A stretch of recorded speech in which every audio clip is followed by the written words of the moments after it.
Okay, guys, what is going on? This is primarily for my podcast. What's going on, guys? This is your man Gerard Kenneth. Thank you for checking out the podcast. This is supposed to be different podcast. This is actually episode 45. What did I call this thing? Bro, I forgot already what I call this thing. Uh, Toxic Love is the new norm featuring Scott Damage. All right, so Ooh, I like that. yeah, right. Oh, we about to get into it, bro. Man, so bruh, I wish you had Discord. You got Discord. You wouldn't happen to have Discord, would you, Scott? I don't know what just happened. Yeah. I'm here. What happened? Okay. Oh, okay.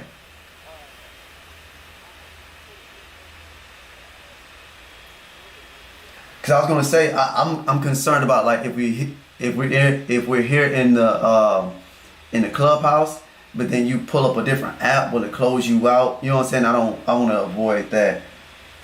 But in any case, go ahead, bro.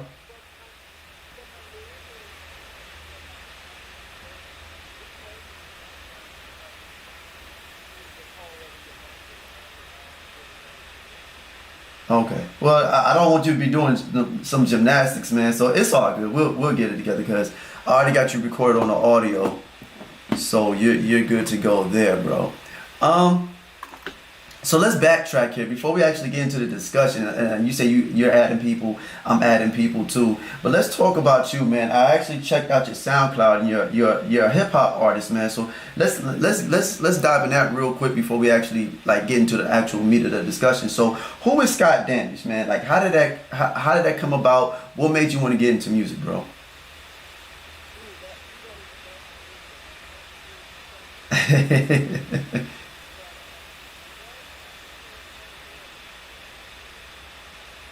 that's an interesting question. Really? Yes, Oh, this gonna be a good podcast. Oh, this is gonna be a really good podcast. yes. From the age of 4 years old, till I was about 18 and a half is when I left to disperse hmm and then my mother, she did the best she could. She had some discoveries and it gave her some stability. Yeah. But then things begin to read that kind of my older cousins hmm exclusively as pop musicians. I mean, it's cool, I guess. Um, and they believe that you could live perfect, like without sin, like once you repent and whatever, that you could hmm live perfect without sin. Right. So as a kid, I was kind of required to, regardless of what I was trying to do myself, I was required to live a certain way or present a certain way, and they restricted a lot of the shit that you would do. Like me personally, I was homeschooled. I didn't go to public school until high school, Okay. um, and I wasn't really allowed to listen to much music and express myself very many different ways. Right. Uh, I never had listened to hip hop music really, except hearing shit occasionally. I think the first rap song I ever heard was was an old 50 Cent track. Wow. Magic Stick. That's the first. Really? That's the Well, rap song. let's backtrack real quick, sir. Uh, how old are you, man? If you don't mind me asking. I'm 21. I was born in '91. Okay, so you're a year older than my baby brother. Okay, cool. Wow. So wait a minute. That's the first secular song you ever heard or could listen to was 50 Cent Magic Stick. Well, I wasn't by accident. I grew up in this colorful neighborhood. I grew up on a That's boulevard called Houston. On one end was like G Street and the river, and yeah. there was the outside motorcycle gang clubhouse, which was right here. Got it. And then at the other end of my street, near the main strip, there was like the strip club and a little strip of Gucci novelty shops. Mm-hmm. And then the president of said Outlaw Motorcycle Club lives directly behind my house. So Wow. I first heard that song playing from their yard over the fence, and I would playing in my backyard or whatever, 5, 9 years old. Got it. I would listen to a little bit of secular music, but wasn't so because my stepdad was a Got it. the conflict. Mm. So I've experienced some advanced style of music, but as far as experiencing hip hop and anything like that, it wasn't really until I got to high school that kind of happened. But this is like 2005, so Yeah, I kind of figured as much. I was like, whoa. Okay, go ahead. I'm listening, bro. so it was kind of like the movement, Rhapsody, Hmm. era of like the Latin Factory artists. Right. Yeah, I remember that. Mixtape game was big, and that time of where I started to percolate in my brain as yo, this is dope. Hmm. What the fuck? Um, and at that time, at 18, a couple months I turned 18, and did my thing, Yeah. got away and didn't know anything. And the first couple of weeks I was at home, all I did was watch TV because I wasn't allowed to watch television as a kid either. I Wow. learned Hold on, wait. So let's backtrack real quick because I know we're gonna get into the discussion real quick, but I want to know some more stuff about you, Scott. So, what denomination were your parents or are your parents, if you don't mind me asking? technically non-denominational Christian. But that's so strict. Jesus, Well, it is now. man. Continue with your story, bro. Well, speaking on the strict part, like it was extremely like I had two parents that acted strict regardless of whatever. Right. I was the type kid too. Like Yeah. if y'all notice, when it gets more strict around my first parent, it gets Mm-hmm. rough. Yeah. Yeah. I can relate, brother. I definitely can. My stepdad was definitely one of the slap sitting happy Yeah, bro. Yeah, yeah, yeah. I understand that, man. Good grief. But fast forward to a few years, me just working and as little as possible to get by and just kind of learning how to be a person and still had a great time. I wasn't allowed to date or have fun. I didn't get into What? anything till after I left home. This sounds like it sounds like everything was an extreme like you they it was it sounds like you were on an opposite spectrum of like as far as like stuff they wanted to keep you away from, but they made it in extreme. It almost sounded like you were Amish. It's almost like they Almost. yeah, that's what it's like. I mean, we were around throughout the internet stuff. Like we had the internet back then. My parents were scared of the internet. They were like, "He's gonna get you upset," and Really, bro? You don't, bruh. Man, the internet is not going. Okay, that's hilarious. Go ahead, I'm listening. uh, but back to how the desert, because I started out as a music guy that started rapping a lot. Really had a taste for Okay, rap, okay. possibly a couple of artists. Growing up in the church, they would always have video cassettes of Mm-hmm, music mm-hmm. this is when I first started becoming out in the public. But as far as entertaining myself and having some free time, it actually had a growth, into where, my parents, they tried to control me, this and that, but they didn't want me to turn into a sex addict. Mm. And now I'm a sex addict. Wow. You know what? As a way for me That to, that's very telling. That's a lot of stuff.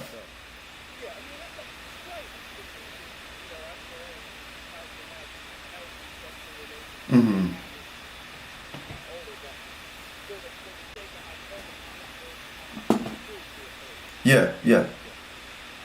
Now let's see. To get to music, I was always a writer as a kid. I hated the physical motion of writing because I'm left-handed and the shit made my hand cramp up. But as far as the creative process of creating and writing stories, building characters, that shit has always been near and dear to me. My mom, for her various shortcomings, one thing she was very good at was keeping her children's imagination alive. Got it. So for me to get here, well, years ago, 7 years ago now, I decided I was going to write a book. I had this crazy idea for this science fiction novel. I Mm-hmm. told my wife at the time, we're since divorced, but on very good terms. We Okay. realized we were better as friends, weren't a good match as partners. So we decided to separate, and move in different directions. Okay. But at the time, I was married at the time. I told my wife at the time, I said, give me 5 years. Let me write this book. And if I don't have Hmm. this book published by then, I'll go get a regular job. And she Okay. was like, okay, cool. So after like a year of working on the book, I got several chapters of the book done. I'm feeling it, but I'm just like, fuck, this isn't enough. I want to do more. I was Right. like, yo, Gabe, I think I want to be a comedian. Hmm. So, because I had thought of before, as a teenager and shit, but I was like, I think I want to do comedy.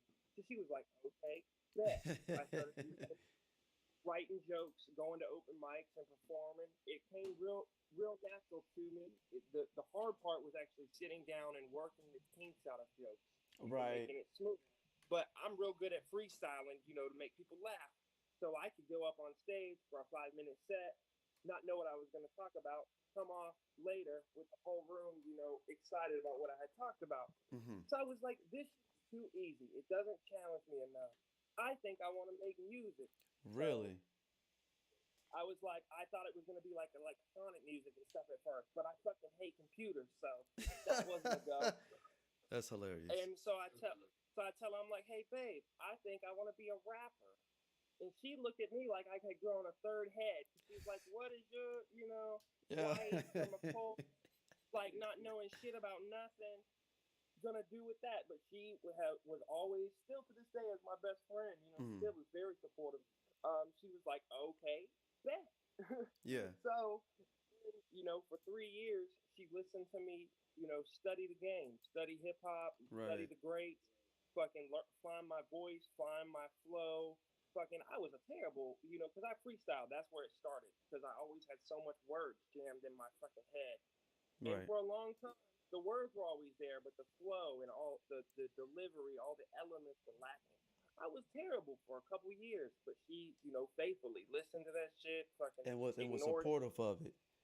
Yep. Yeah, man, Didn't it do ain't me nothing about wrong with it. that. It's always good to have somebody that's Yep. supportive and wants to see you perfect your craft. Because I just want to touch. I know we weren't going to get into that. I wasn't really expecting to get into that, but that's something I do want to say though, Scott. Is that I noticed that even with me years ago, I'm more of a singer than I am a rapper, but I'm a Hmm. poet, right? And so I've been told, you know what I'm saying, before, like, hey, we're gonna get into the relationship thing, but this is just your background story, and I'm glad that we're discussing it because this is gonna segue into our discussion. But just to touch on the music part, when it came to rapping, it was just like, okay, whatever. And then even with me singing, I think I'm pretty good, but you still got people the way the world is now with melodic rap, and then you have an actual singer, and then you're a dude that actually talks about love. They look at you like you still trash, and it's like, well, that doesn't make Hmm. any sense. So, but I've been told, what I'm saying, to stay in my lane and do X, Y, Z, and then meanwhile, I'm seeing people trying to do the exact thing I was doing years ago. So I was just like, sometimes you just don't need to. Sometimes you really have to. Um, Ignore naysayers. And me personally, even if the person wasn't good, I'm always like, perfect your craft. That's the best thing I could say because that's what I'm actually doing. Because I may And it be applies to all levels. It doesn't matter where you exactly. are in your craftsmanship. You can tell a novice, a vet, a super professional, work on your craft, That's perfect that's your that's craft. it. And it's and it wouldn't be a backhanded compliment. It'd just be, hey, perfect your craft, because this is gonna be somebody always trying to. You got some people that are worried about being better than themselves, and then you got some people worried about being better than you. You know what I'm saying? So Yeah. either way, you have to perfect your craft. That's what I'm saying. Either way, just perfect your craft. Better yourself. Period. Just in Yeah, I like general. to think of I like to think of that statement sometimes in the literal Hmm. of perfect your craft, a craft being a boat, a seaworthy vessel. Ah, Just because you qualified and you crossed the sea multiple times doesn't yeah. mean that you still don't have to maintain your boat. You don't have to scrape barnacles off the hull and patch shit and fucking make sure all your systems and your rigging and your sails and your weaponry is all ready to go. And it Right. all requires maintenance. And it's the same thing as an artist. All your mental state, your skill sets, they all require maintenance. Right. Right. That's good. That's a good word. Man, look, I know we weren't trying to get into that, but that's good. All right, so let's go ahead and let's segue into our discussion at hand. Now, here on Clubhouse, it's called "Let's Discuss Having a Healthy Relationship." But of course, we know for the podcast itself, it's called "Toxic Love is the New Norm." All right. So,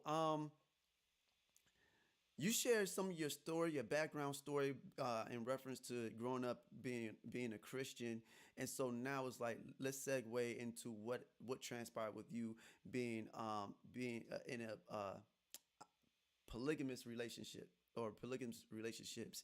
I think you already know I'm a Christian, so I'm not here to judge. We're just here to have an open, healthy discussion about the mindset of monogamous relationships and polygamous relationships, right? And how that looks and how that works, and you can share your experience. So, hey Scott, if you don't mind me, man, let's get into that real quick. So, what brought you to the point when you was like, okay, I want to try. Oh, I got two questions. The first one is like, what made you want to say, okay, I want to get into polygamous relationships? And then have you heard of MGTOW? I meant to ask you that. I meant to ask you that offline, but it just hit me again now. And it's like, so I'm pretty sure you've been aware of MGTOW, right? But so those are my two questions. Actually, I'm not familiar with that. It does ring a slight bell to me that I've heard it before, but I Bruh. don't know what it is. Okay. Oh, I'm shocked. I am really shocked. I'm really shocked. I would have thought that you would have knew about. Okay, so MGTOW means it stands for men going their own way. So basically, Oh, what's that's dope. yo? So it's been around for a while, but you have some people that are like butt hurt. So it deals with different categories of men, and then they may call it like a red pill and a blue pill, and that's all in reference to the Matrix, right? You got some people just sleep, right? And so they just take the blue pill and they remain asleep. You got people that take the red pill, they wake up, they see reality for what it is. And that doesn't mean that you can't be in a healthy relationship. That just means that you see reality for what it is, right? You're not going to be Very no pragmatic. exactly, right? You're not out here being a simp, you're not out here being a beta. But then the weird thing for me personally is like when I hear people talk about being being an alpha male, they're thinking their mindset of being an alpha male is one, never ever being in a healthy relationship with somebody, but then two, you smashing everything that you see, but then you're not realizing that you're operating the same way a beta male would. You're just using women for sex, and that's it. You're just more You're just doing this. You're just more aware of what's going on, but you're still moving like a beta. You just want more to admit aware, it. more aggressive. You're utilizing more energy, making a bigger show of it. Right. You see what I'm saying? When in reality, a alpha male is like one wouldn't operate like that. You know what I'm saying? He's every sex is a normal thing. So I don't understand why people anyways, but you got some men that literally use women and kind of like create the same women that they despise or were hurt by, you know what I'm saying? And then they just kind of like it's kind of like they create a cycle. That's the one thing I noticed with some people in the community. So, but yeah, MGTOW overall it's actually a good thing. And now here's the weird thing though, Scott. This is why I was so shocked when you was like, man, yeah, I grew up in church, but it was well not really that shocked. But when you went to the point where it's like, yo, my parents were extreme, it made me think about it made me think about something. Okay, so with MGTOW, is whether people will acknowledge it or not, it actually has something to. It plays a part with the Bible. Oddly enough, people won't like. They don't like. There's a parallel between the two, right? Because in the Bible, there's certain things, especially like in the book of Proverbs, and I'm not here to preach. I'm just talking just to talk. Whereas like the Bible is like, hey yo, stop being goofy, stop messing with these hoes, keep your money. You know what I'm saying? Like like it talks. Solomon was heavy on Yes. that. Yeah. No. No. That's what I I'm mean, saying. No. we That's should no. know because he was a big hoe. You know what I'm saying? Exactly. But see, but this is all was said like before he actually like got the big head. But like there's well you should know this. Like people heard of like Proverbs 31, but it's the part where the mother is talking to the son, right? And people are like, Yep. and the mother is like, hey, don't spend your strength on all these women. Basically, stop messing with these hoes, and then don't spend all your money on these hoes. You know what I'm saying? Find a chick that's solid and a woman is telling this man this. A solid chick looks like this. So, but anyways, with MGTOW, it's a mixed community. Some people think like that, and some people just out here just trying to smash everything they see. And then some people are just celibate. Some, when I say people, I'm talking about men. Some men are just celibate. They're just like, you know what? I ain't gay, but I'm swearing off women because they're issues. Their problems, they're this, that, whether they have kids, don't have kids, been in toxic relationships, not in toxic relationships. There's this cultural norm that breeds toxicity, that breeds narcissism, and then some brothers is just like, I don't want no parts of it. And so there's different categories. You got blue pill, red pill, black pill, purple pill. Bruh, just check it out on your. It's ridiculous. I didn't even want to dive that much into it because I just got the gist of it. But I was just curious if you knew about that. So let's. But in any case, Scott, let's go ahead and discuss what made you say, okay, I want to start practicing having a polygamous relationship. What transpired? Um, well, I mean, it just so happens that my ex-wife, my best friend, we've been best friends since we were 12 and 13 respectively. I'm a year older than her. Okay. We both grew up in the same cult, just in different parts of the country, you Okay. know, and we would come together every year for different camp meetings and shit like that. And Mm. we were really programmed that we weren't really allowed to talk to the other sex, but when you got to be of age, you were supposed to find somebody that you was trying to date. Hold on, wait. Like, Let's backtrack. Let's backtrack. So she grew up in church too, yep, the same code as me and and whatever. and it was just as extreme. Yeah, I mean there was a Jesus. couple small differences because she was in like North Carolina and I was in Florida. Yeah. You know what I'm saying? I'm sorry, Uh, man. I'm so sorry that y'all went through that such an extreme. I'm serious, man. but I'm I'm sorry, bro.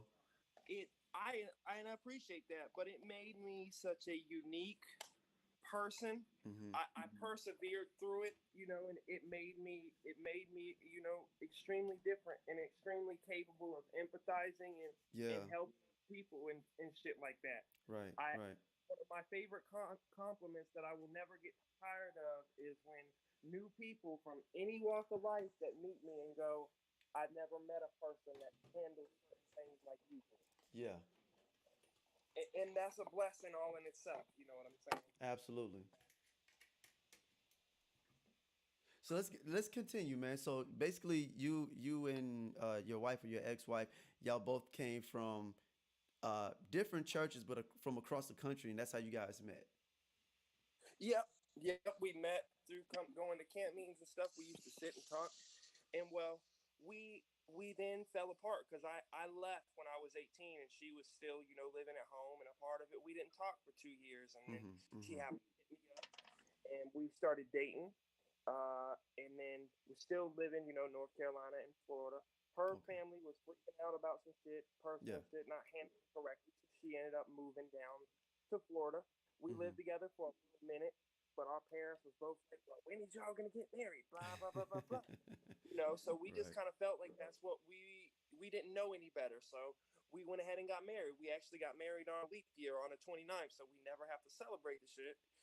Like That's that was hilarious. our that was our logic. We was like, we only have to do the shit once every 4 years. Bet. Uh, That's hilarious. You guys are funny, man. That's hilarious. yep.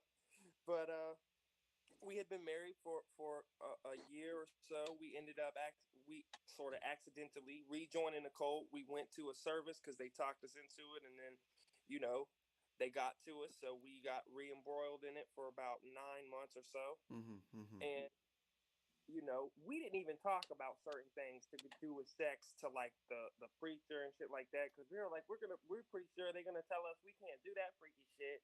You know Man. what I'm saying? And Wow. we're married, right? So we're like we're gonna do what we want to do between us. And Yeah. well, as we left the cold and everything, and we started just kind of exploring shit.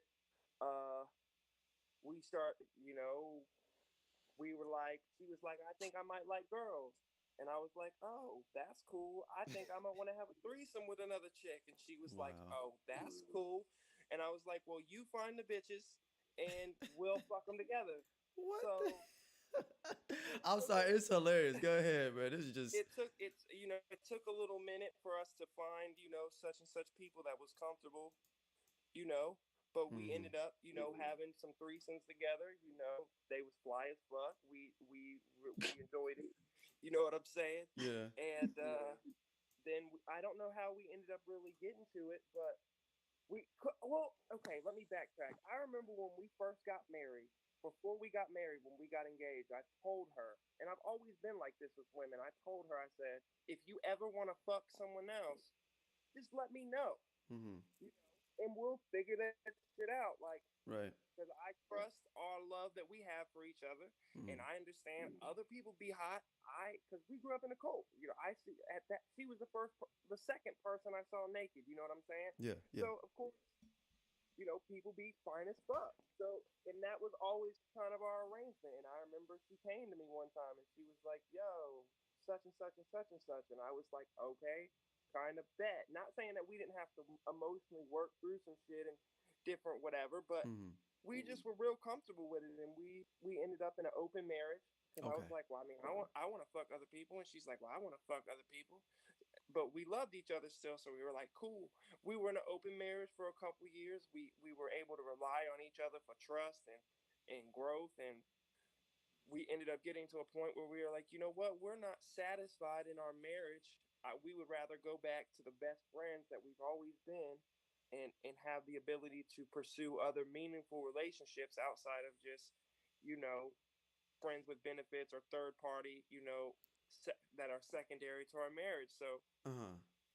we went about, separating, our affairs, emotionally and Yeah. physically to a certain extent. We actually still maintain a household together at this point because we don't have no kids, but Wow. we had gotten pets, like a couple dogs, a couple cats, and we're both very big animal people, and I was never allowed to grow up with my animals. My dad would always get pissed at them and get rid of them. Man, your So I was like, parents. I don't want to leave, my little family unit. I love my dogs and shit a lot. So Mm, just mm. it took a couple years, but we ended up, getting completely untangled where we don't be smashing anymore and shit like that. And we since had healthy relationships with other people, and she actually is in a polycule right now. She has a boyfriend and a girlfriend that they're all three together or whatever. Um, Wow.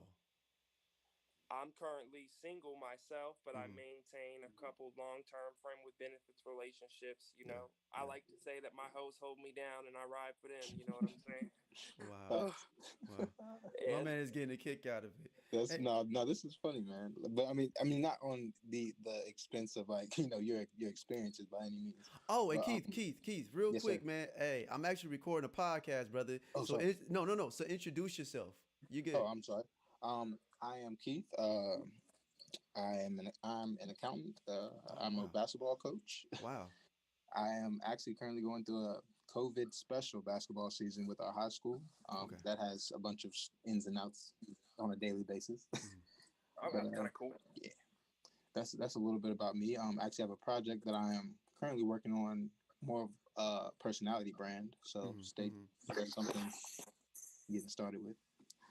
Okay. Dope. I So definitely gave you a follow when you popped up. I think yeah. you engaging in our dialogue, bro. I Yeah. So appreciate go it. ahead. Go ahead. Say what you was gonna say, Keith.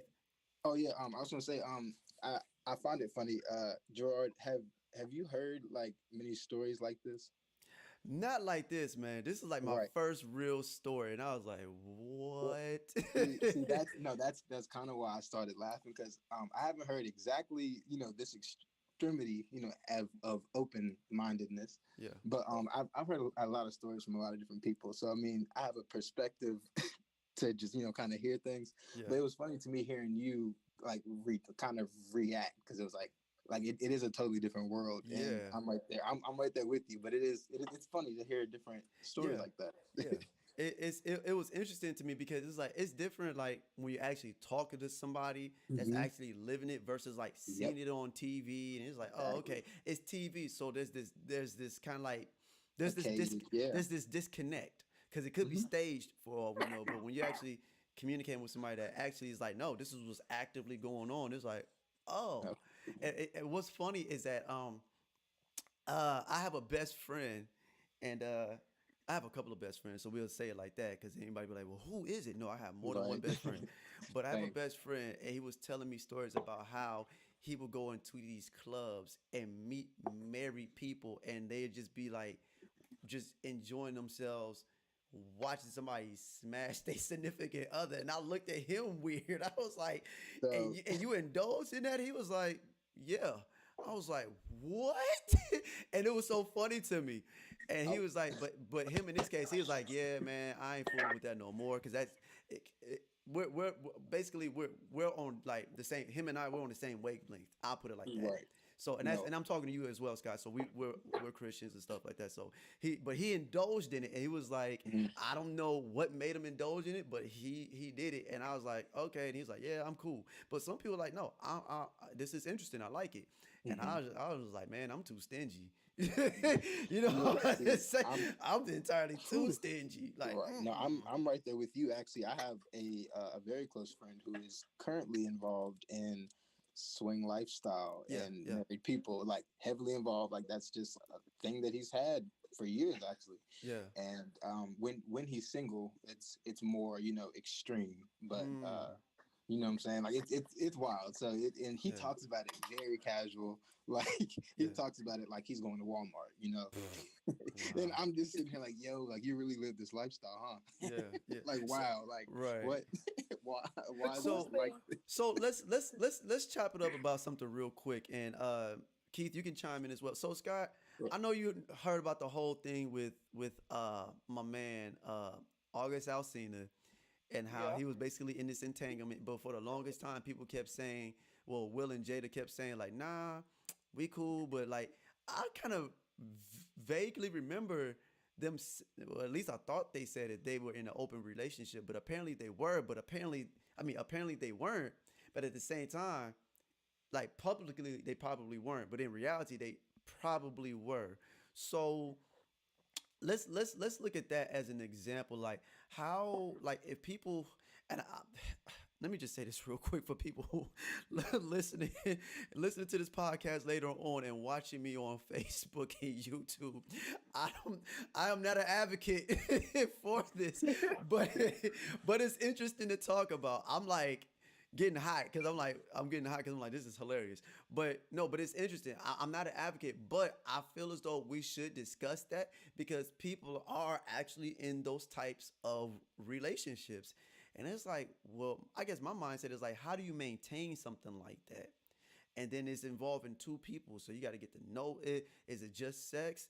Do you have to like actually get to know that person, like actually invest yourself and all this stuff like you would with one person? Now you got to do it with two or more people. So but in any case, what is your perspective on in that whole situation, especially in reference to August Alsina? Because him in this case, he was just like, he talked to Will apparently, and Will was like, "Yeah, you got it, bro. Smash or do whatever." But then we see how August actually was thinking that he was going to really be with Jada, and she was like, "Pump your brakes, bro." So what is your perspective on that, sir? Okay, well, the core of any relationship, regardless of what type of relationship it is, to me, it revolves really around three things. It revolves around your ability to listen, your ability to uh, communicate information out, Mm-hmm. and your mutual your mutual trust. Boom. Mm-hmm. And all of those things play together, and all three of them have to check out at all times. If you have one red light of those three, then something is going to be off, and that has to be through all levels. Mm-hmm. That means when you in a monogamous situation, you just have to necessarily validate those three things between you and your partner. Right, In a right. polyamorous situation, you have to continue to validate those things across all levels. Mm-hmm. So let's just say, for example, situation, me and you are smashing the same chick, and it's Mm-hmm. not just like a hoe situation. Then I have to trust her and listen and communicate. But I also have to trust you, even if we don't talk like that, even if we aren't. We have to have that trust where we both know that whatever boundaries have been set, whatever Ah, agreements are there, are going to be honored. yeah. And if Uh-oh. That's really where I sit on that situation because I don't know, what all the levels of trust and everything were. It looks like they attempted to go about it in the right way. And from what I can see, it just looks like August bit off a little bit more, no pun intended, than he had intended to, and maybe caught a little bit of feelings and shit like that. Yeah. And if, as the person that catches the feelings, if you're not in a position where you can trust the couple that you got involved with, maybe you aren't going to express those feelings in the right way, and Mm-hmm. maybe you start to cut corners on that trust and start and try to maybe backdoor something because your trust in the situation and in yourself based on the feelings that you've been having aren't there. Right. That's interesting. So essentially, and because what I want to get into now is like kind of like the crux of the whole discussion, as far as like the podcast is concerned. But essentially, what it sounds like you're saying, Scott, is that there still need to be, you just need to discuss your expectations, what you want, what you don't want, what you will agree with, what you won't agree with. So and it needs to be expressed with that one person or multiple people. There needs to be an agreement, a mutual agreement of, okay, this is what I want to do, this is what I want you to do, this is da da da da da da.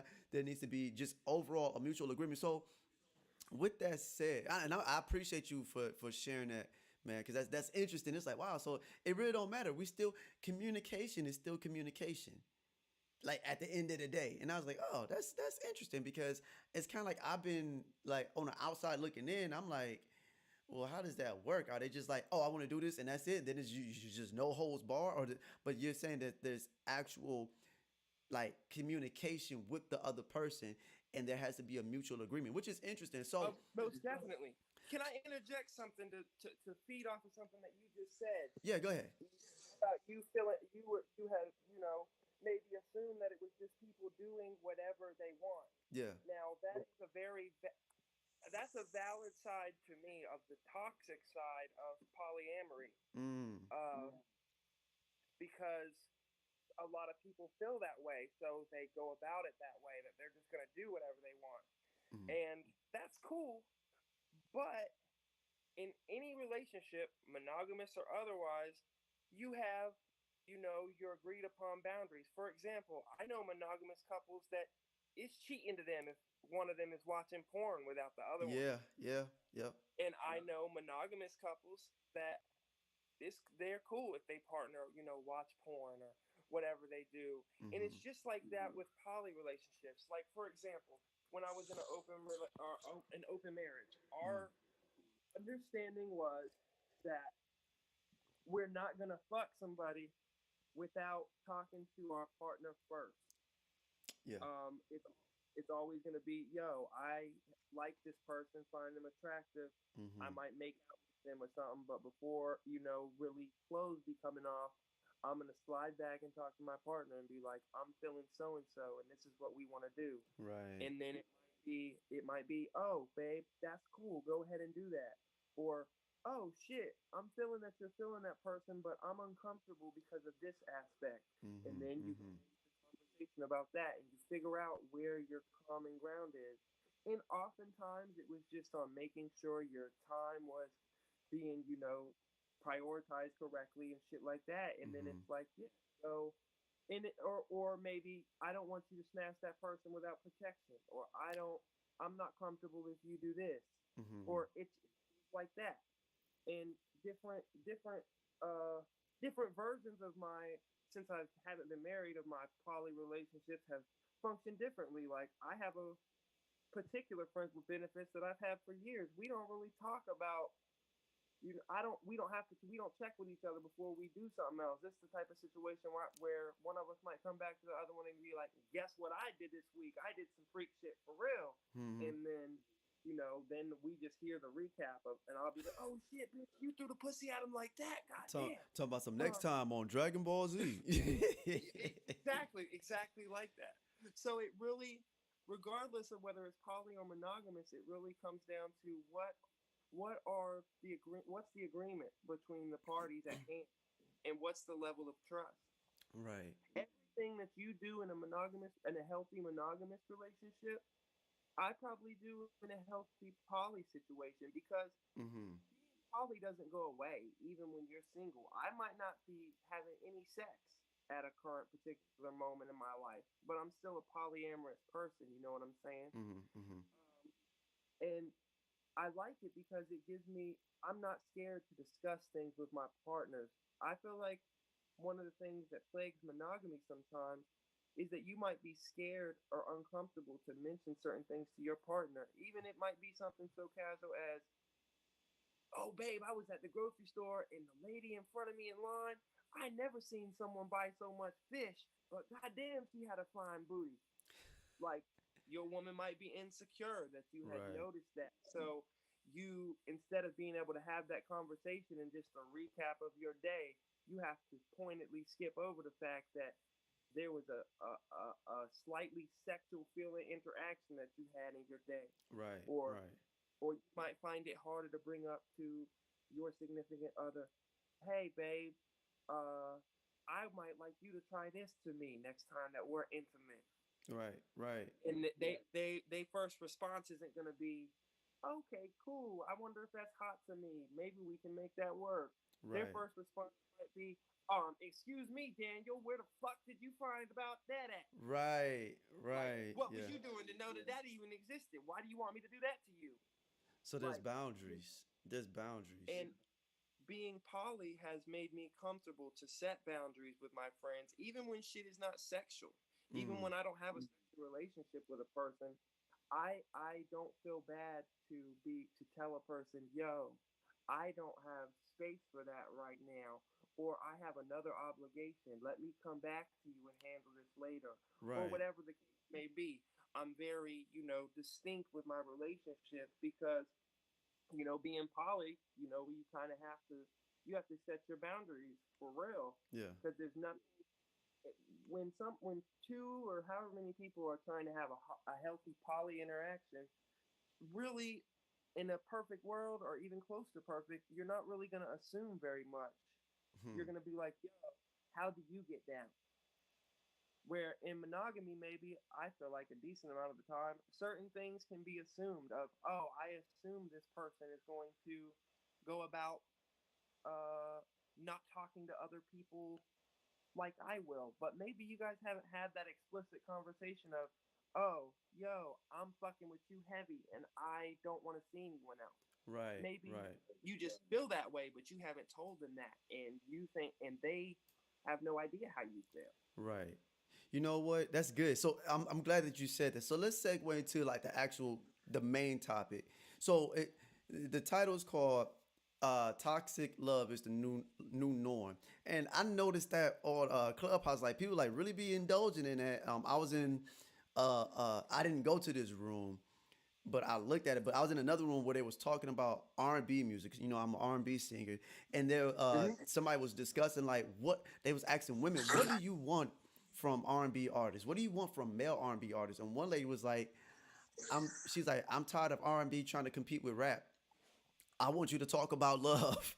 I want you to talk about a healthy relationship. I want you to talk about this. And it's like these things exist, but it's like, are you gonna really rock with it or no? But what I was gonna say is, that's my question. And Keith, I know you're just listening, but brother, you can still chime in. So this is my question for both of you fellas. We had a sister in here. She popped in here 1 second, then dip. Lame. But in any case, what is not what is, but is toxic love, is having an unhealthy relationship the new normal? Like, is it normal to just be unhealthy and just both individuals be unhealthy, both individuals be toxic? Is that the new norm, and is A that thousand okay? percent, 1,000% normalized. Yeah. Yes, I will Yeah. say that a I million agree with percent. that. I agree with that. I will also say, though it is normalized, it is not totally acceptable. I have, personally, I battle people's mindsets with, certain ideas about, certain things that we've just gotten so gripped to in terms of toxic. You know what I'm saying? Like Mm-hmm, so with social media and right. likes and such, like these, very material, like not materialistic, but just very not real things matter so much Let to me see if us. she'll hop in here. Oh, how come I can't And add her? Hey, it's I'm sorry. Go ahead, Keith. sorry. Hey, Scott, see if you can add Ayana into the discussion. That's if she wants to talk. Ayana, if you don't want to discuss anything, you cool. You can just listen. Go ahead, Keith. Go ahead. Continue, sir. I invited though I invited you though, Queen, if you do want to And hop in. honestly, it's I think personally, I think it is more so just this repeated trauma that we go through in Mm-hmm. relationships Mm-hmm. and not healing. Yeah. People have gotten in that vortex of relationship to relationship, kind Right. of to get over the hump, trying to make that not hurt so much. But Right. that hurt is necessary. Like that time is necessary to really get yourself back. You know what I'm saying? And it's like people don't realize that they carry these things until someone from, not so damaged, world goes, hey, why do you think that way? Like, why do you have all this energy and all this, Mm-hmm. this wall built up? And then once you unfold it, it's like, all right, this Right. is where this comes from. And it's like a lot of people have rejected themselves in that way. Mm-hmm. And, toxic is easier. It's easy to be toxic. You know what I'm saying? Like Wow. it's a whole lot harder to go, hey, let me really sit down And do the and and treat you just right. unravel my Right. relationship and Yeah. unravel where I went wrong and really face myself. No one Mm. wants to do that. Mm. You know what I'm saying? So Yeah. that's where I come from with it. Okay. Scott, go ahead and chime in, and Ayana, when if you want to chime in, go ahead and please, Miss, just introduce yourself real quick. And by the way, if you don't mind, Ayana, I'm actually doing a podcast right now, so this is actually being recorded. So if you do want to chime in, you can share your information as well. But at minimum, introduce yourself and just say your 2 cents. Sis. I would definitely love to hear what you have to say. Scott, what you got, brother? Uh, I do agree that toxic is easy a lot of times because what we call toxic a lot of times falls in the area of just selfish. It's mm-hmm. the first reaction rather than the second or the third reaction, Mm-hmm. or it is purely reacting rather than observing and trying to make the choice that suits the situation Mm-hmm. best. Mm-hmm. Certainly.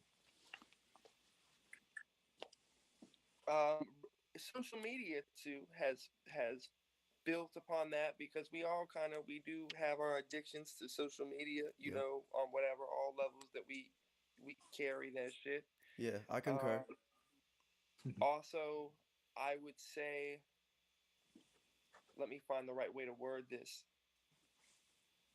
Women are working on achieving the freedom to do as they please, Mm-hmm.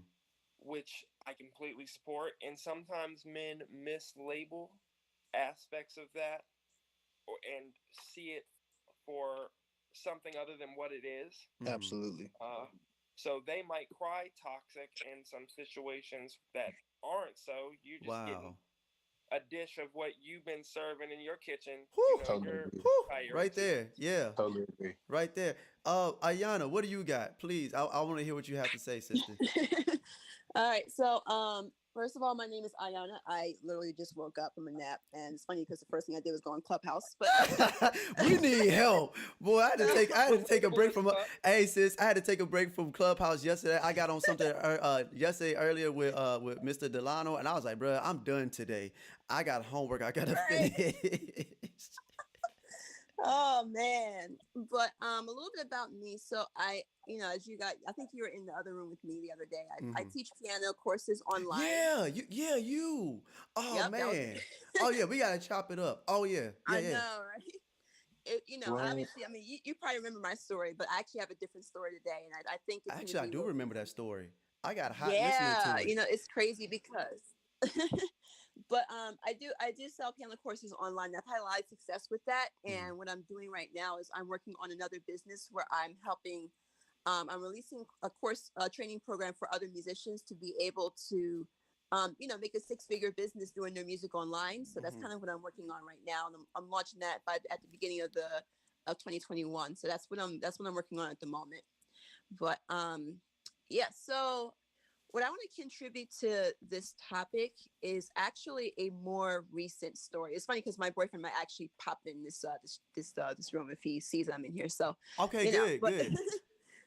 it's cool because we actually already talked about this. But I remember my last relationship, if you even consider a relationship, because like the last guy, we only were together for like 3 weeks before he kind of had his meltdown. But I'm not going to throw him under the bus. But but the thing is, the reason why that last relationship was extremely important for me to kind of understand, you know, where I sit in terms of me prioritizing myself. The biggest mistake that I made is at that time I had really liked this guy, and you know he was kind of giving me the runaround, and he was showing signs of insecurity, and I was ignoring them because I was so busy trying to campaign for this guy, and Wow. I was ignoring my own needs in terms of qualifying whether or not he could fulfill, you know, the things that I needed in a relationship because I was so busy trying to prove myself to him. And Mm-hmm. that was the biggest mistake that I made. And that came back to bite me tenfold. I think that's Wow. so common. Yeah. Yeah, And yeah. I think it is a very like, yeah. Go ahead. Sorry. so, you know, when that whole thing, because what happened was we were together for 3 weeks. Now, obviously, I was so happy because I'm like, oh, I finally got this guy that I was campaigning for. And I would do things like I would drive to his job, like which was 30 miles away from my house to like Whew. bring him food. If I knew that he didn't eat that day, like I was really like, Your you nose know, was wide open. That's what that was. oh man. Yeah. I bought him like his favorite game. I bought him, I kid you not, I bought him a Dragon Ball for his birthday. What? Oh, he was an anime head. Oh, that's Right? that's weird. Most anime heads are just I mean, we're weird, but we ain't on some goofy stuff. We're gonna appreciate the woman, especially if you watch anime, because most anime. This sounds like some shade, but I'm gonna throw. In the regular world, us anime heads are losers. So it's like, why would you mess Yeah. that up? Why would you mess that up for? I don't even know, but you know, I watched Dragon Ball Z as a kid, so I have Yeah. Dragon Ball in my room. But Okay. you know, he was a big Dragon Ball fan. I'm like, I got the perfect gift. My point is, I went all out for this guy. And then Mm-hmm. what happened was when we finally got together, and I was all happy and stuff. And then one day he just hit me up via Facebook inbox, which was kind of strange. And he sent me this long message talking about, Oh, you know, I just don't think that we would be compatible together. And it wasn't like he we were gave you the Donnell regressing. Jones. Okay. It was just weird. Like, and I, you know, he was like, I just feel like we're just not compatible because, you know, you like music and I like, you know, cars. And I'm like, what? What? Yeah. What?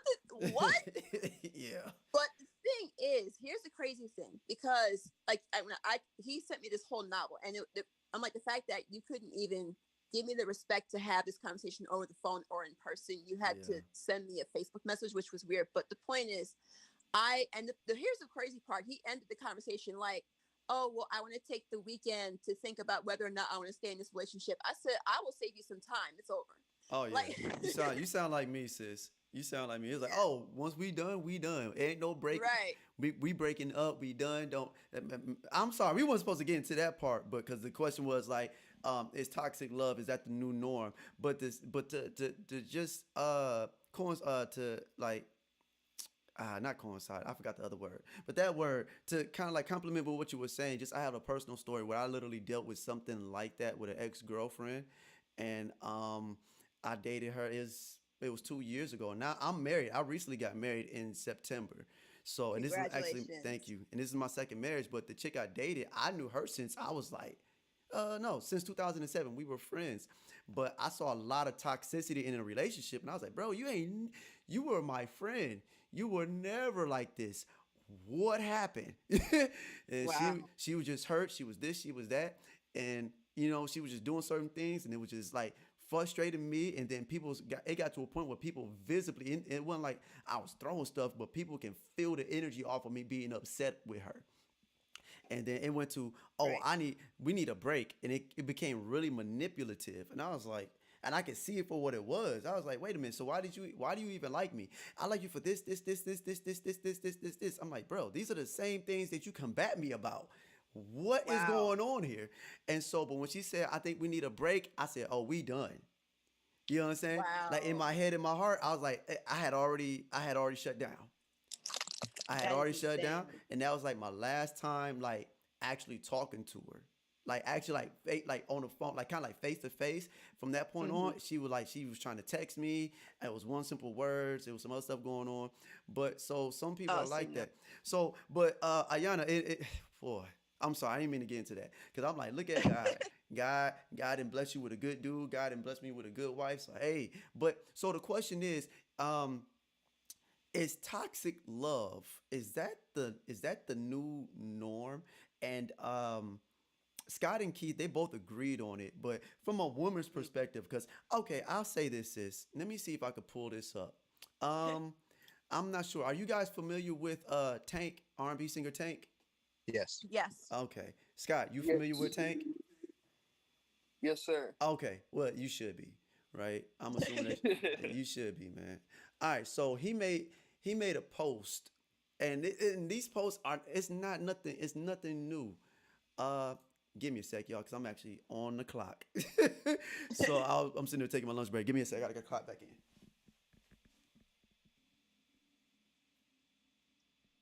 Okay, and I'm back in. I'm not gonna edit that. So, all right. So he made this post. Now Tank is an R&B singer. We know that. Now, Tank, he talks about sex. He talks about smash, and we got all these different songs. But he's still an actual R&B singer. I grew up listening to this dude when he came out in like 2000, 2001. Had a single called "Maybe I Deserve." Me and my best friend, we would kind of like mimic him and I joke remember in, that in song. that music video with the blue bandana, and he was pointing at people, pointing at the camera. But he made a post, and I want to read this screenshot that he sent. So there's a sister, and she said this.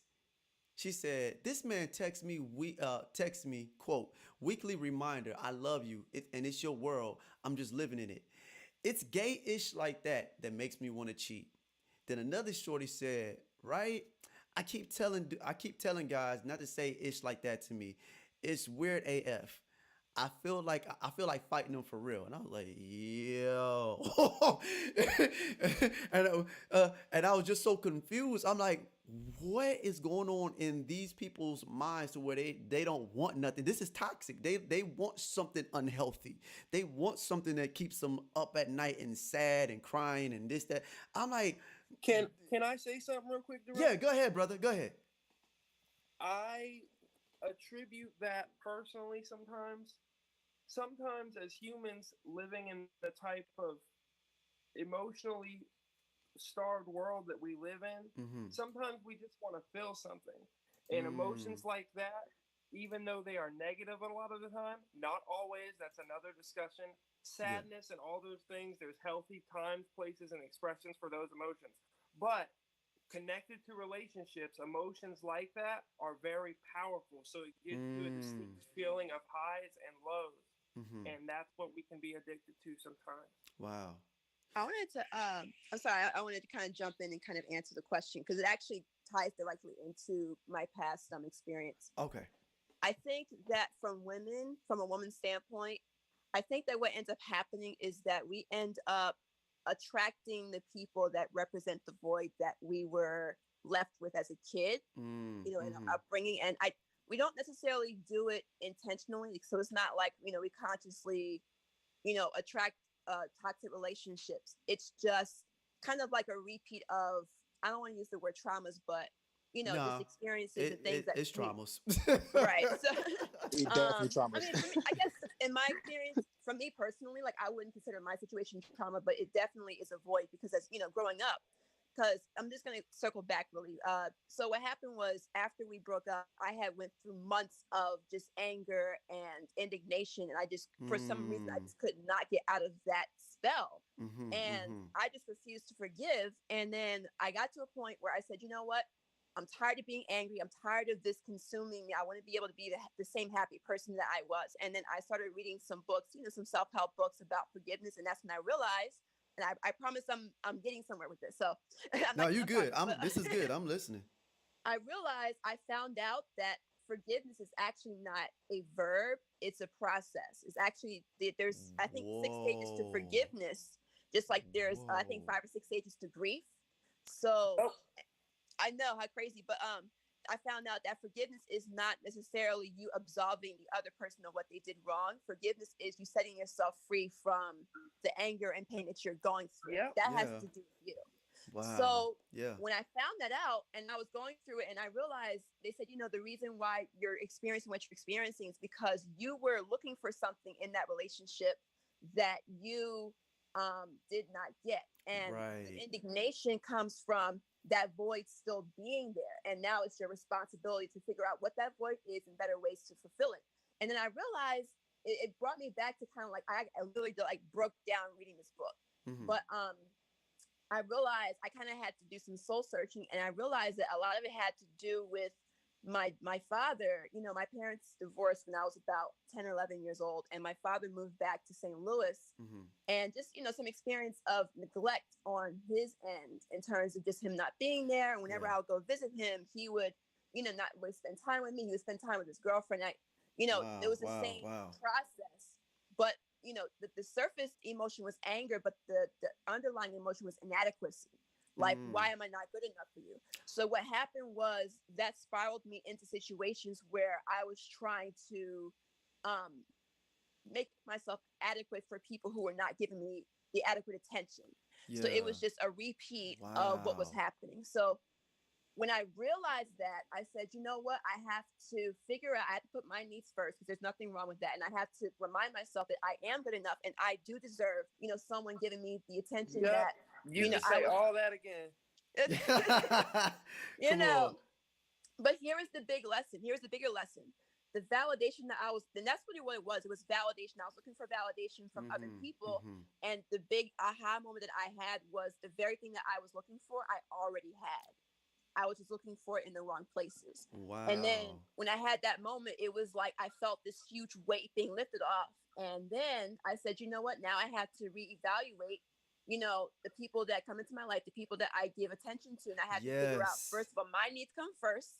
I have to vet the people that I date. And also it caused me to reevaluate what qualities I needed to look for in a relationship, Mhm. versus, and I think this is the other thing where a lot of women kind of go wrong, is they have their standards. You hear about women having standards, but Mhm. Mhm. I don't think that women have too many standards. I think they have the wrong standards because, Oh. well, yeah, it's so with You women. telling secrets now. I I know. I think this will help somebody because here, let's put it this way: you have women who are like, I want somebody who's intelligent, I want somebody who's funny, I want somebody who makes six figures. I mean, you Uh-oh. guys Here we go. Here we I go. was going to say, if you follow the Kevin Samuel situation, you know about this. But Mhm. here's the thing: he can be funny, he can be intelligent, he can be six figures, and he can be broken. You know? Yes, sis. Look, man. We've all said the same thing. Even Kevin Samuels. There's other different videos. I'm an advocate for it because he's like, I'm sorry, just real quick. It's funny that you said that. I got so mad. Do Mhm. you know who Rebecca Pope is? I don't think I know that name. Okay. Do you know the Roommates podcast? Are you familiar with them? Yeah, I know the roommates. I think it's Hafim. Yeah, Hafeen and Chris? yeah. Yeah. So they had them both separately on the show. And so a lot of people are jumping in on the whole situation about what he said and how he said it. But then what people fail to realize is that he actually talked about character as well. And there's instances where he'll tell a dude if anything, he may be more harsher with men than he is with women. It's just that most men aren't going to really be combative with him. It's like, all right, bro, you got that. You know what I'm saying? Right. Like, but some, you know what I'm saying? Some of the sisters are combative, some aren't. But he was talking about character, and there was a point where even Rebecca Pope said the same exact thing that he was saying. She just said it in Hmm. a nicer way. And it's like Right. it doesn't matter how it's said. If somebody don't like it, they just don't Oh, like what's being said.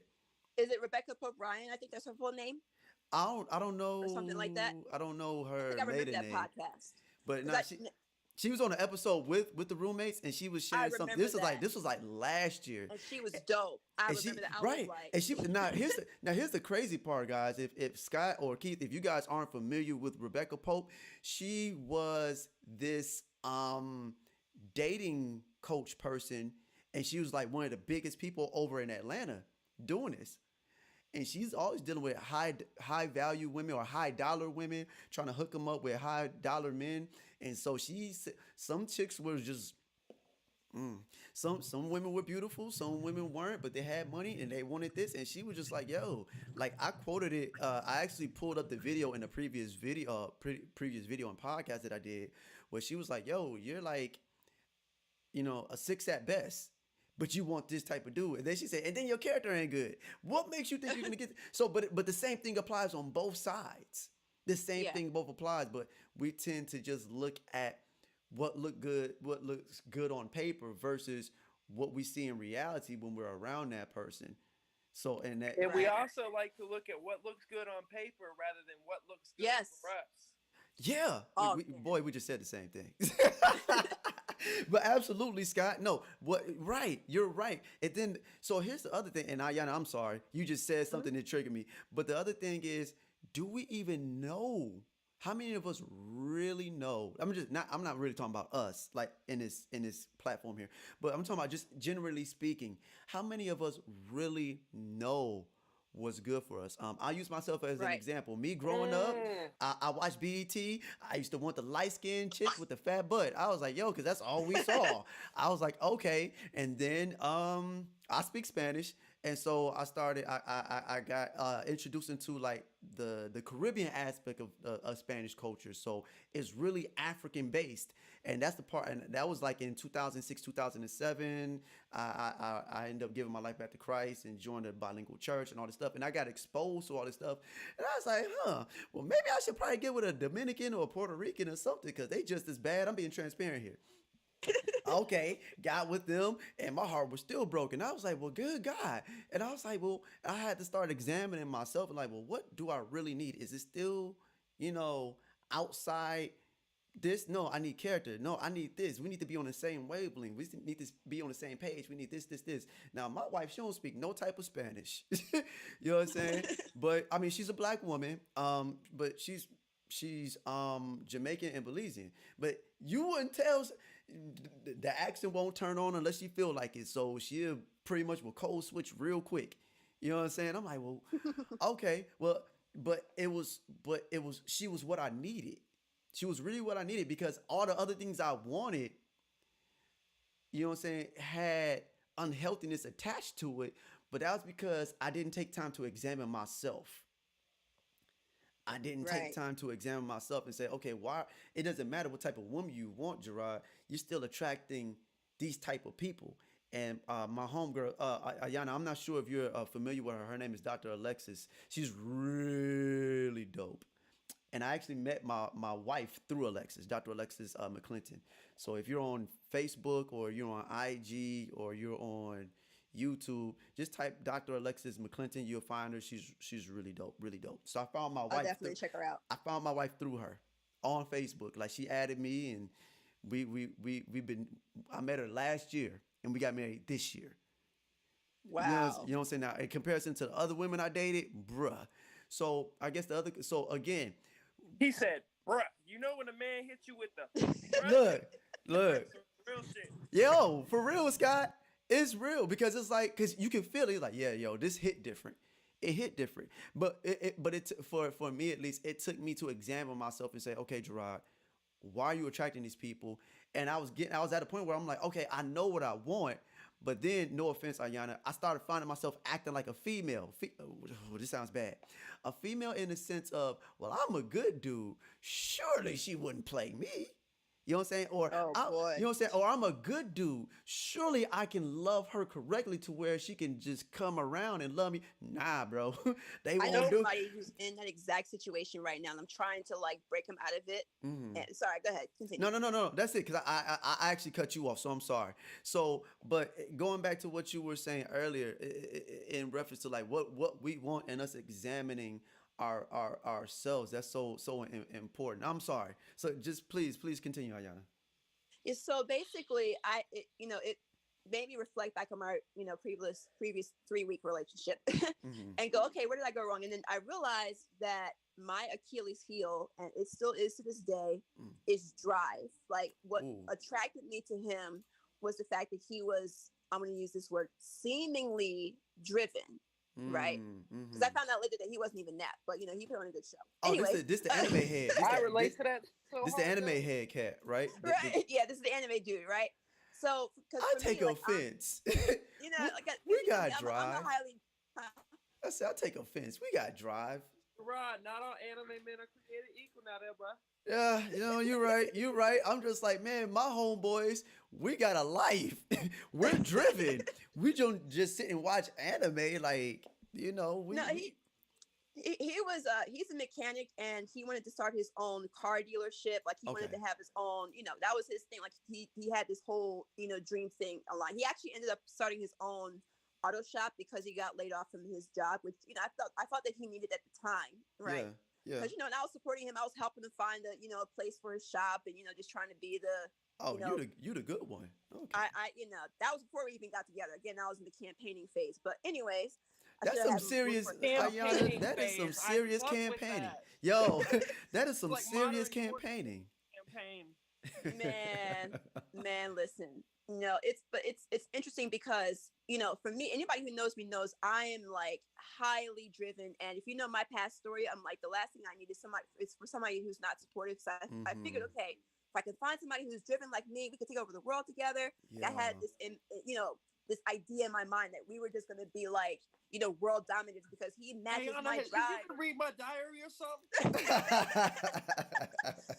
But you know what? Here's the thing. I mean, aside from the fact that, looking back, later on and realizing that he actually did not have, he seemed to have drive at first, but again, because that was such a big qualification for me that I ended up ignoring Mm. all of the other important values. Number one, Mm-hmm. the biggest Mm-hmm. one being that he was insecure, and Well.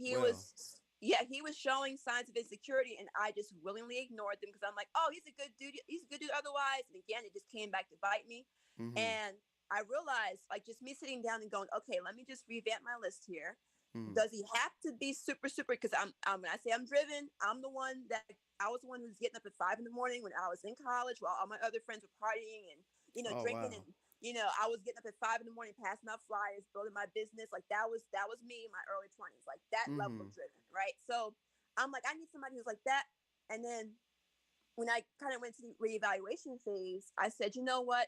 What are the real values that I need? I need somebody who is sure of himself. That's the Mm. biggest one, because that was a big thing that I missed. Number two, he has to be a man of accountability and a man of his word, because that was the other thing that the anime dude was not. Like, he was, whenever he made a mistake, he would run and he would not take accountability for it. Wow. And that Wow. was another thing that I got a question for you because you're Go saying ahead. certain things. No, no, no. I'm gonna wait. I'm gonna save the question because I'm not gonna forget. But continue, sis. And I said, he has to be accountable. He has to be sure of himself. He has to be compassionate towards other people. Mm-hmm. Just these things that I said, you know what, next person that I'm dating, he has to have these qualities because these are what's really important, and this is what's going to make a long-lasting relationship. And it's funny Right. because this spiraled into a conversation I had with my mentor, who's maybe a few years older than I am, but this guy, my mentor, he's a multi-millionaire. Like, he's very driven like I am. Mm-hmm. And he's been married for like 15 years. So I'm like, he's the perfect person I can ask about, whether or not having this immense drive is something that I need. And he actually said, well, the person that you're with, he doesn't have to have drive. He just has to be productive. Wow. And I Okay. That's was like, Interesting. Interesting. so I took that advice. I'm like, obviously he's married to somebody who's, I mean, I don't think she's like, making bank like him, but obviously there was something in her that he truly valued. And I'm like, I need to kind of follow those same principles if that's what worked for him. Mm. And that's as what I did. as an also driven person with the type of goals and aspirations and type of shit that make people look at you different. Mm-hmm. Mm-hmm. I agree with that because we have a tendency to be able to go for a long time, but Mhm. sometimes we do burn out. It Yeah. will Yeah. happen sometimes in the wrong places, and to have someone next to you that is strong and consistent and just Right. knows how to pick up the pieces when you hit your burnout for a second to allow you to regroup Yeah. is something Right. more valuable than someone that is just trying to race alongside of you. Yeah. Oh Yeah. man. So I got a question because I told you I wasn't gonna forget Ayana. So you mentioned the magical words of accountability, and I'm here Hey. for it. So um you being a woman, Hmm. And I understand the whole concept. I'm asking, these are just questions, so I want to hear from because you sound solid to me. So that's why I'm I asking. try. You know what I'm saying? I mean, we all have our goofy moments, so it is what it Yeah. is. But goofy, I love that word goofy. It hits different when you say Yep. goofy. Like Transparent. you goofy. It's like, you just hurt my feelings. You Jeez. got your goofy haha and you got your goofy suspect. Look now. Look now. Look now. So, Ayana, in reference to accountability, now and this is not a woman haters club by no means, but it's something that I feel as though really I don't hear a lot of women talk about it. So I'm asking you specifically, how important is it for a woman to be accountable for Extremely important. okay. And I learned that just as a businesswoman, you have to have integrity in order to be successful in business. Like you Okay. cannot screw people over for your benefit. You can't screw your customers over. You can't screw your employees over. Like integrity and compassion are kind of like one and the same. So as a human being, accountability is important. Right. Integrity is important. You owning up to your mistakes and making an effort to fix any issues. I mean, obviously we're all humans, so we're not perfect, but Yeah. I don't judge people based on, I try not to judge people based off of the mistakes that they make, but that's just having, transparency moment there. But Yeah. I judge them based on, okay, you made a mistake. What are you going to do about it? Are you going to take accountability, meaning own up to it and also fix do your best to try to make up for what you did? Or are you going to try to blame other people? Are you going to try to run and make your disappear and leave everyone else to fix the damage that you caused? I think that's something that not even just with men but with women as well. That's something that's definitely important for any adult to be able to do. So, as Oh, far as to answer your question, that's definitely something that's important for a woman to have as well. okay. Yeah, So, Gerard, oh yes, sir. a couple quick things based on a couple things that she has mentioned. Ayana, you said, let me see if I can remember it all the way. Oh, I thought you was taking Um, notes, Scott. I was like, oh snap. um, well, I'm going to start with what I remember. A lot of these virtues, accountability and compassion and things like that. Oh, I remember the first part. I'm naturally, just because of my background, I was mistreated a lot, picked on a lot, grew up in a very restricted environment. I have almost an unhealthy amount of empathy at times. I can Wow. usually put myself into most people's shoes. People are surprised by it because I can cut my toes off and fit into what you got going on. You know what I'm saying? Wow. And a lot of times when you are blessed with an overportion of certain virtues, you forget to double check if other people have them, and you assume that other people Woo. use them. Yeah. Yeah. And then Yeah. That's to it right further there. that You point, definitely just said a word there, brother. Yeah. Yeah. That's You those definitely it. did. That same is it. those same virtues in discussion and conversation, we like to discuss those virtues as projections, where Mm. I Mhm. I Yeah. I want you to have compassion on me. I want you to have Hmm. empathy for me. Where Mm-hmm. those virtues, to quote, the Bible for a second here, Yeah, you they got it. start at home. They start at home, and by that I don't mean within the doors of where you live. I mean within yourself. Oh, You have to cultivate that accountability, that empathy, that compassion for yeah. yourself. One of my Yes. favorite, I have a couple different mottos that I live by. The pertinent one being here that I tell people often is treat yourself like a whole person. Mm. You are everything that a Wow. person is capable of being, and treat I love yourself that. that way. Treat yourself like you're That's fire, man. bro. Yeah. It's That's like definitely let's just let that pause for a sec. Treat right. yourself like a whole how many you know what? I'm glad that you said that. So I wrote some notes. Not for this conversation, but my best friend said something. Now we ain't supposed to get into it, but this is just for me as an artist. Man, you know what I'm saying? You know, we as artists, we're sensitive about our stuff, right? Well, you would know, Ayana, right? Because you know what I'm saying, you're a pianist. Hmm. A piano player for people who don't know that's watching this. A pianist. Okay. Not the other word, a pianist. Okay. So Fully. figured I'd throw that out there. But my best friend said this concerning me. Let me get Man, I wrote so many. Ever since I got on TikTok, I mean TikTok. Ever since I got on Clubhouse, I done took so many notes from people. He said I had to question myself. I said, do I undervalue myself? That's just as an artist. Now, what about Big, just big, big. in a relationship? Do I undervalue myself? So it goes back to what you were saying, Scott, when you was like, man, treat yourself like a whole person. It's like we wow, we don't understand. I guess because we're so accustomed to the outside stimuli that if it doesn't, it's, ooh, especially here in Clubhouse, So much, that whole bro. vibe, yeah, that whole vibe will make you feel some type of way about yourself. Like, man, I said something good and they didn't acknowledge what I said, Yep. or I know I played this song and they don't like what I said because they like this other person, or I know I got this good business, but they ain't really feeling it because this other person is making billions in dollars and got a bunch of followers, and it could be bots for all we know. But you know what I'm saying? It's all the different. So it's like, Huh? oh man, maybe I don't amount, I don't account. What I have to say and what I have to offer don't mean anything. It's like, yo, that all this stuff. And you said it earlier, Scott. You said social media can affect us. Before social media, it was just people directly in your face affecting you. Now it's people in your face and people you will never, ever, ever, probably most likely never meet face to face, and they affect you Yep. too. And it's like we really have to combat the whole concept of I still have to treat myself like a whole person in spite of.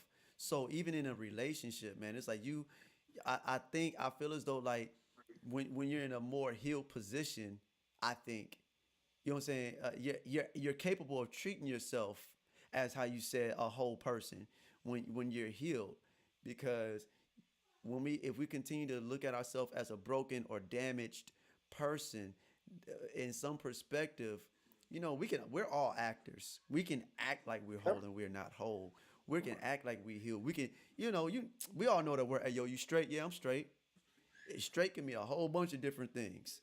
You know what I'm When saying? done, Right. when done correctly, though, sometimes the act, sometimes the act is the beginning of the action itself. You know what I'm saying? But repeat that again. You Uh, said you said when done correctly though. So can expound on that.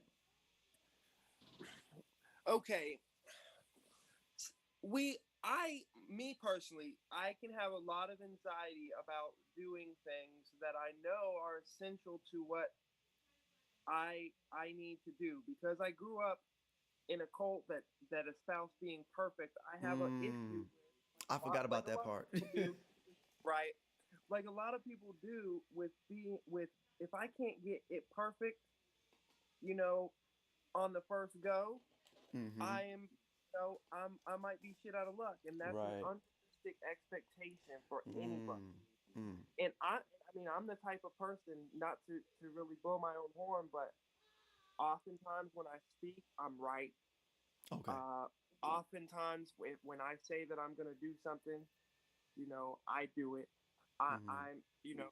I'm a particular breed of person, and I and it's easy to expect the impossible from yourself because to me, impossible is just very hard.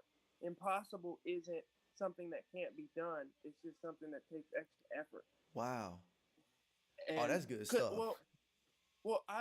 my story goes deeper than just the cold. I was supposed to die in the hospital. I was 3 pounds and 15 ounces when I was born. I couldn't breathe. Mm-hmm. And my mom did not meet me for 2 months till after I came out the womb. The doctor said, "Do not get your hopes up. Your son is going to die." Wow. Wow. Um, Wow. and from there, and I had some health, relations to that, but impossible has been something that I did from the beginning to Hmm. escape the way that I did and have the freedom of mind. I know so many of my peers that grew up in the same cult as me Yeah. that go and do their own thing and live in the world as the cult would call it, but they always get pulled back. They still caught in the web of it. Just for me to escape, just for me to have real friends. I was told I was gonna go to hell. Yeah. for certain things that I would do. As a kid, I was pretty sure that God was going to come back and the world was going to end before I ever Don't grew get up. me started on that, sir. That's a whole different episode. Yeah, but We'll talk offline. yeah, it's a Yeah. lot. It's a Yeah. lot. And what you said something key. It all has to do with healing, and sometimes that acting like you're healed. That's what you wanted me to expound on. Yeah. If you when you're acting for yourself to learn the motion of doing something, Mm-hmm. that's healthy. If it's a healthy thing that you're striving towards, Huh. when you're acting for purely for the benefit of other people, that is leaning in the unhealthy direction because Ah. you're not acting with intent of putting actionable energy behind it as you find out how to. Okay. You're acting to maintain a facade that you put as the a skeleton crew behind. Basically, Mm-hmm. you want to maintain the act with as little resources as possible so you can actually handle what's going on Right. versus acting with the idea of, hey, I'm going to try to build this healthy habit for myself and find ways to allocate the energy toward it that it needs. Bruh, sir, Scott, doggone it, Scott, if you was here, I'd punch you in the arm, man. That is good. No, that's good stuff, man. Keith, I know you listening, bro, but what you got to say, Certainly. man?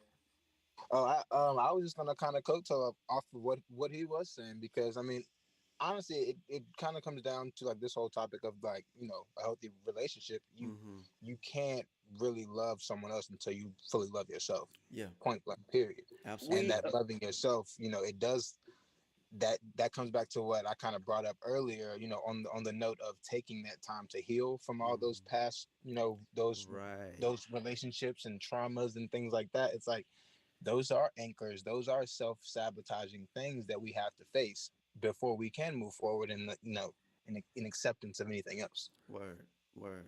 Gerard, I know we started this Yeah. focus talking about relationships like romantic, you being monogamous, me Yeah. being a polyamorous Yeah. person. But reading the title, let's discuss having a healthy relationship. Yeah. A lot of this discussion that the four of us are having has centered around what is a healthy What relationship is a health? for Absolutely. with yourself. With Hmm. Ooh. yourself. What's That's where it Yeah. starts. Yeah. Yeah. for I, you? Hmm. I want to interject this really quickly because you just reminded me of this is kind of like a life theme that I follow now, and it really does make a difference. I think the mistake that a lot of women, and I'm not sure if this applies to men, but I can only speak from a woman's perspective. I think Mm. that the mistake that a lot of women make is our reasoning for going into a relationship is because we're trying to find happiness from somebody else as Mm. opposed to, and then what ends up happening is, we bring someone into our lives because we make them responsible for bringing us happiness as opposed to, Wow. It's an We all make unfair that mistake. expectation for sure. but We here's the all make thing that mistake. but Go here's the ahead. thing the goal should be finding happiness first, even though that sounds cliche, but the reasoning, so you find happiness first, and then the reason you want to bring someone else into your life is because you want to share that happiness with somebody else. Wow. Boom. You know Yeah. what's funny? Yeah. This correlates. That's the word I wanted to use earlier. Correlate. It finally came. At least it didn't show up like after the end of all of this. But what I wanted to say what I wanted to say that correlates. I love sharing stories. So this actually goes back to the sister that I dated a couple years ago. And it's funny that you're saying like have your own happiness. And some people they're not happy, and so if they're not happy with themselves or whatever, they see you, they're just gonna try to like kind of like leech off of you and drain you dry, right?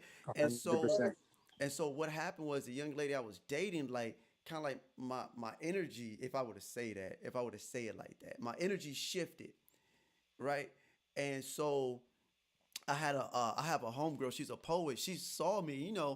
Whether you're a believer or not, we're still created to be like hypersensitive to spiritual stuff. Just period.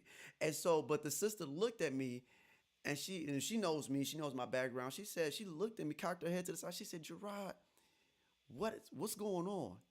Where's your light? It looks so dim." And she could just, how your eyes are like, you know what I'm saying, the windows to your soul and your spirit. She looked at me and she was like, "Where is your light? It's so dim. Like, Yeah. what is going on?" Then she saw like I wasn't doing stuff like I used to. I used to do a lot of lives and talking about relate. I got with the chick, and then I just kind of like dialed everything back, and I started feeling low. But bruh, as soon as this chick, she broke up with me now. I didn't break up with her. I kept There just was as, nothing else for her to take. There was yeah. no more benefit And, for and her. side note, I heard now I'm a weirdo, so um I heard two different times while I was dating her, and then other things transpired, which is funny. This is part of my testament. Two different times while I was dating her. This is what I heard in my head. So y'all can look at me weird if y'all want. I heard if I take her from you, this is as far as my. I ain't trying to like preach. This is just my personal experience. God said, if I take her from you, will you leave me too? And I verbally said, no, I have no choice but to still maintain my relationship with you. Like, you know what I'm saying? That's just my personal walk. That's my personal belief, right? And I heard it twice, two separate times, just randomly. And then what happened was I went to Kentucky to do some work for some musical work for my best friend. I visited my old church up there, and the pastor, she didn't know I was dating anybody, and she was just like, "Hey, Gerard, God got your wife for you. Don't worry about it." I'm like, "Don't this chick know that I'm in an active relationship with somebody? What you mean?" And so, but I'm saying all this for a reason because I was going to get to the part um about the happiness thing. I'm saying this for a reason, right? Because I'm with the girl, I feel drained, I feel this, I feel that, and then I heard the word again. I was like, God, I'm not gonna leave. You know what I'm saying? I still have a purpose. I still got this. And then another time, maybe like a few months later, I'm at my uncle's house, and a sister randomly called me and just wanted to encourage me. It was really random. And so she said, Gerard, God got your wife for you. Don't worry about it. I'm like, do you not know that I'm in a relationship with somebody? How do y'all not know this? And so the shorty and I broke up, and we already heard that story. And like I said, I had clocked out already. But like a little bit over time within that month, I was starting to feel better. Within like by the time November came around of 2018, I started feeling a little bit better. I was still feeling some type of way because I was like still angry. So I was dealing with some like that grief thing, but I was like angry. I was like hot and all this good stuff.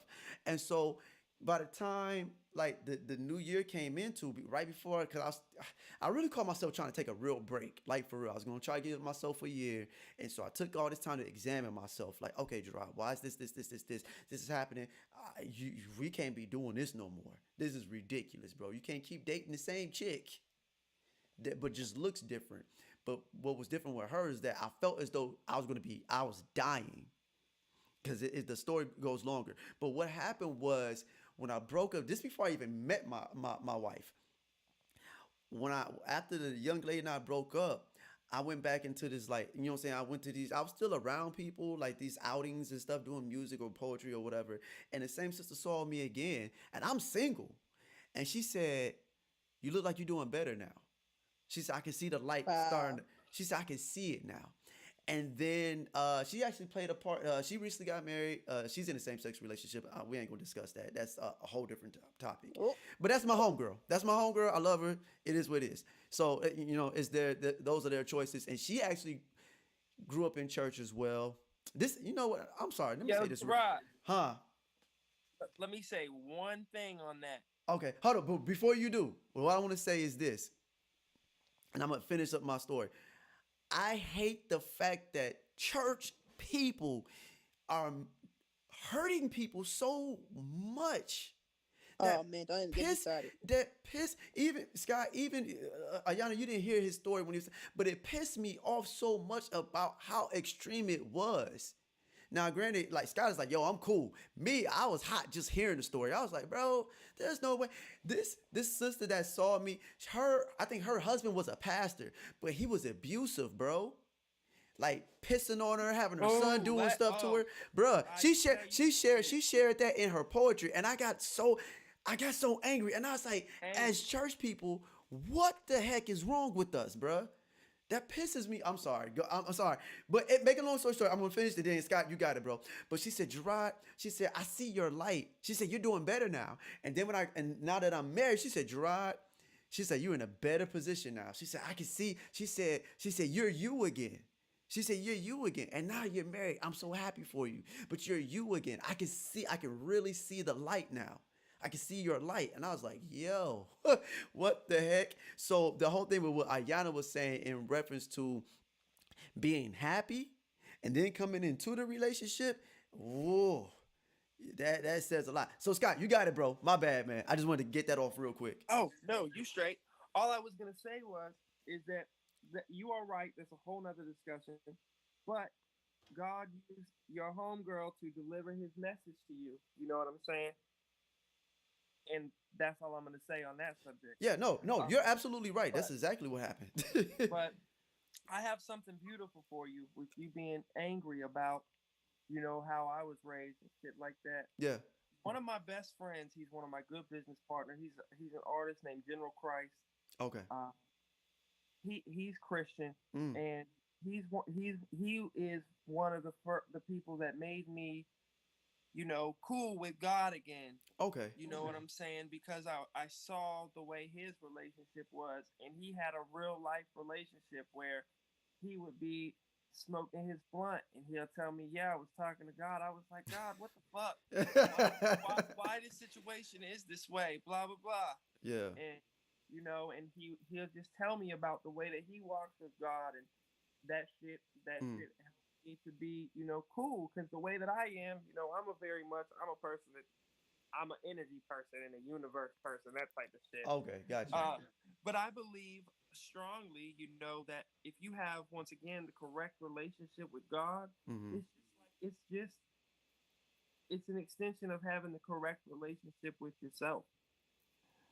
Agreed. Interesting. And Yeah. regardless of what you believe, all that shit ties in together. When you healing, regardless of where you are, when you healing, no matter what your belief system is, you know when another person is on their healing arc, because when you speak healed, you speak it. You know what I'm saying? Yeah. Yeah. I concur with that.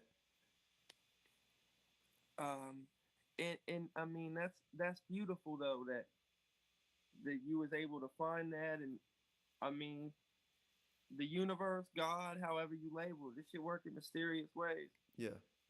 Yeah, definitely, definitely. Because and I'm gonna end it here because I gotta get back to work now. But but guys, this was actually a really good discussion. Keith, I know he left, but thank you, Keith. Ayana, thank you so much. Scott, Yeah. this was dope, bro. Absolutely. We're gonna do this more often, man. Scott, I already have your IG, but Ayana, follow me on IG or whatever. And Yep. once I post this, because I'm gonna post the audio for this, I'm not gonna do any editing because I don't have to do too much editing. I usually add music in the background. I don't think I'm gonna add music in the background. We're just gonna get straight into the podcast. So once I upload this, I'm gonna shoot you the link. I don't know what you use, Spotify or Apple, but you'll have that. It's actually on my Facebook Live right now on my music page, Gerard Kenneth, and it's on my YouTube page on Gerard Kenneth. It was on IG, but it doesn't save it the way I got it set up because I'm streaming from my computer. So, but it'll be on there, so I'll give you guys the links. But you too, guys. Thank you so much, and Keith as well for chiming in. This was really good. Absolutely. This was really good, and I really hope that people watching this later on in the future and people listening to this podcast will get something from it. The next time we do this, I definitely would like to have you guys as moderators. Yana, if you don't mind, whenever you're free. Scott, you as well, whenever you're free. In reference to being on Clubhouse, I would like you guys to like come through, and I can, saying, have you guys as a featured guest on my podcast, because this is dope. It's interesting to have different perspectives, but at the end of the day, we still came to this mutual agreement and understanding, which is what we were talking about at the very beginning of all of this. It's having a mutual agreement and understanding. It wasn't hard either. It wasn't contentious. We understood each other, and and that's what it's supposed to be. Yeah, and that's what I'm here for. I'm not like, I don't like debating. Like, if I don't agree, I'll just be like, okay, I'll just say okay and just leave it like that. You know what I'm saying? Sometimes I don't have time to be like really debating. You know what I'm saying? But like, when it comes to something like, I don't know why I shouldn't be like this, but when it came to the side note, when it comes to business, I gotta do some work now. Okay. No, because That's how it be. I'm kind of annoyed, but I'm gonna do some work now. But just a side note, we're gonna end it. But I got on it. I think, Scott, I think you were on it. It was somewhere where this dude was talking about copyrighted music and was like, you don't have to do that. You could do it like this. I said, bro, you better go to the Library of Congress and copyright your stuff before you get robbed. But he was trying to finesse people, and I was so upset. I was like, what are you doing? He had to take other, because like, I'm a no name artist. Nobody knows me. So there's kind of like, oh, whatever. Well, this law says this. Okay, that's cute. You better go and copyright your stuff before somebody steals your stuff. And so it I had to know a take, lot of no-name artists, so-called, that have their business set up correctly, yeah, all their publishing and everything, and they yeah. eat off their music. Look, it took a sister. It was I forgot her name, but I followed her, and it was she did some stuff for Beyonce and stuff. Like she said no, because at first I went off. I was like, yo, that ain't wise. That's literally what I said. I said that's not wise. You need to go and legally copyright your stuff before you get robbed. I wanted to say don't listen to this dude, but he was the moderator, so I didn't want to be rude. But I was like, don't listen to him. He don't know what he's talking about. You know what I'm Or if saying? he does know what he's talking about, he's intentionally. Intentionally. Yeah, bro, I was livid. I was livid. I was like, how dare you try to like finesse these people? But it took other people to be like, nah, yo, no, what this dude said is right. I had to go to one chick she was like, yo, I had to go to court because my stuff got stolen, but I had the paperwork to back it up. Another dude said, yeah, I had to go to court too. You know what I'm saying? And That's they the were and they were biggest and they were working with major artists. benefit Yeah. of your copyright is the ability to take someone to court. If you don't Hey, have your paperwork from the Library of Congress, you cannot go to court. You have your national reproduction rights and all that shit, yeah. but you cannot go to court to defend those rights. Yeah, yeah, Mm-hmm. yeah. So we'll probably talk about that later on, man. We'll probably do that later. But that could be another discussion because that still deals with relationships as well, but it's business relationships. And we know that here on Clubhouse, for the most part, we're we should be building healthy relationships even within Clubhouse. We and Yeah. you know what I'm saying. I said this before. We all want money and we all want to be seen. I think that's obvious. Like let's not front. You know what I'm saying? We all want to be seen. No, for real. We all want to be seen. We None all of want us would have money. been mad. Me and Gerard wouldn't have been mad if 250 people ended up in this room and having Yeah. a conversation. Nah, Right. I'm like, oh yeah, now stream my music. You know what I'm saying? Thank you very much. You know what I'm saying? But we still had a healthy discussion. But the thing is that we still need to be cultivating relationships at the end of the day. After the money, after whatever kind of clout that we want, after all the business is done, we still want to maintain and create healthy business relationships as well. And it goes with, even in that, it deals with expectations from from one person to another. It's not just Yeah. romantic, because even a business relationship can be just as toxic. So we'll talk about that later. We'll probably discuss that later. I would love to do that. Yeah, I think the next Ace got the next clubhouse that we do. Let's talk about healthy relationships, but in reference to business. And me, I probably won't be. I would be a part of that one. Okay, Ayana, I got you, sis. Definitely. Oh, And I'm down with that. so I'm not going to be doing a lot of talking. When we have that, I'm just gonna be asking a bunch of questions. So if you guys know anybody that wants to chime in and educate us, let's do that. Let's figure out a date and all that good stuff. But let me do my little take real quick for the podcast, and then we'll end it. Hey guys, thank you so much for checking out the podcast. It's supposed to be different podcasts. This is episode 45. Toxic Love, the New Norm, or Toxic Love, the New Norm, featuring Scott Damage, and we actually have another host, Ayana. Well, not a host, another guest, Ayana, via Clubhouse, and my brother Keith. He disappeared, but shout out to Keith as well. All right, guys, peace and God bless. Deuce. All right, don't hang up yet. Let me just end this.